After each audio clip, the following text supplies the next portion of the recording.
Campbell Brown. No bias, no bull. CNN weeknights, 8 Eastern. This report includes graphic content. Viewer discretion is advised. This incident happened, as Erica said, in January of 2008. Why did it take so long to have these officers fired? Well, I didn't know about it as mayor until Thursday of last week. When it was brought to our attention what had happened, apparently those tapes had been floating around, but this particular tape you showed was used in the trial of the guy, but apparently they didn't show the last part of it. So we found out about it Thursday of last week. Mayor, I must interrupt you. That camera, that is from a police cruiser. That's exactly right. So how in the world can video from a police cruiser, you never see it, Chief of Police, did he see it? Did any other cop see it? How is it floating around when it was coming from a police officer's car? Okay, let me answer your question this way. I was elected in November of last year. I took office late November. Had been in office about a month. The new police chief we have now didn't come on until a month after I took office. So neither one of us saw it. It was under the previous administration. Sir, even though it was under the previous administration, though, there are reports that several police officers and even perhaps as many as half a dozen supervisors may have seen this tape. I understand that there can be this unwritten code where you protect your brother, but the fact that this tape could have been floating around and no one brought it to the chief of police attention, is that concerning to you at all in terms of those folks who are still on the force? Right.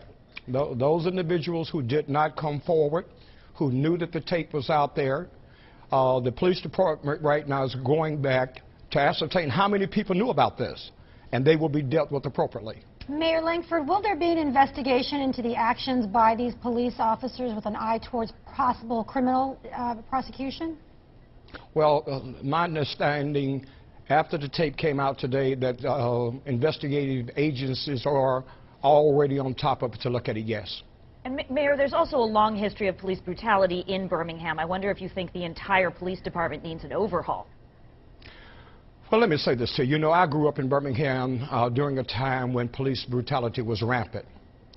And this city has come a long, long way. And this city didn't just come a long, long way because of black folks. Blacks and whites worked together to change the mindset and mentality of the city. We still have some vestiges of that around. But in this particular case, I was called today and the guy said, well, was this a racial case? Well, if you look at that tape, the very first person who approached this guy and beat him was black. Yeah. So, you know, this wasn't a racial matter. It was just police brutality. So it wasn't black or white, it was blue. Yeah, they just crossed the line. They absolutely crossed the line. But does this tape and the way the tape was treated for all these months and months suggest to you that maybe Birmingham hasn't made as much progress as you're saying it's made? Well, let me say this to you. You know, there is this unwritten code, as you know, within these departments.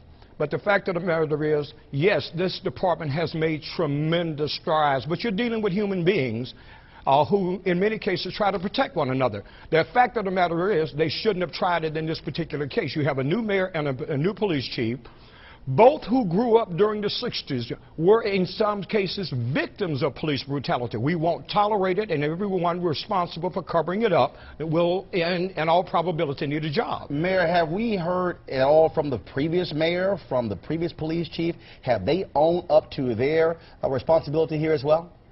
No, in this particular case, I got the whole deal on Thursday. Today, the tapes were released, and so the police department is conducting a full investigation to ascertain who knew what, when, and why it's just now surfacing as of Thursday of last week.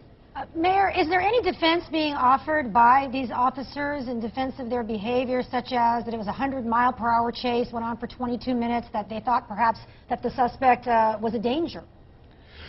Let me be very candid with you.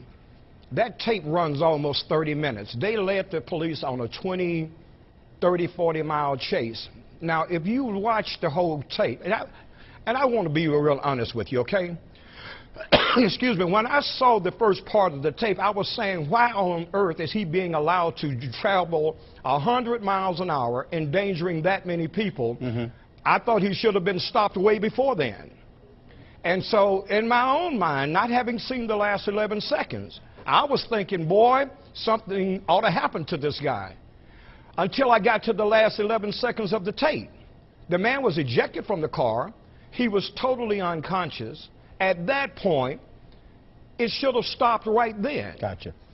And so, guys, let me tell you something. You know, I grew up in this city. We had a police car in this city, car 13. Had a black cat on the back. About 15 seconds, Mayor. And this guy would terrify the community. But our police department is not that department today. These guys crossed the line, and unfortunately, I'm here on CNN trying to defend the city who has really matured and grown because some officers crossed the line.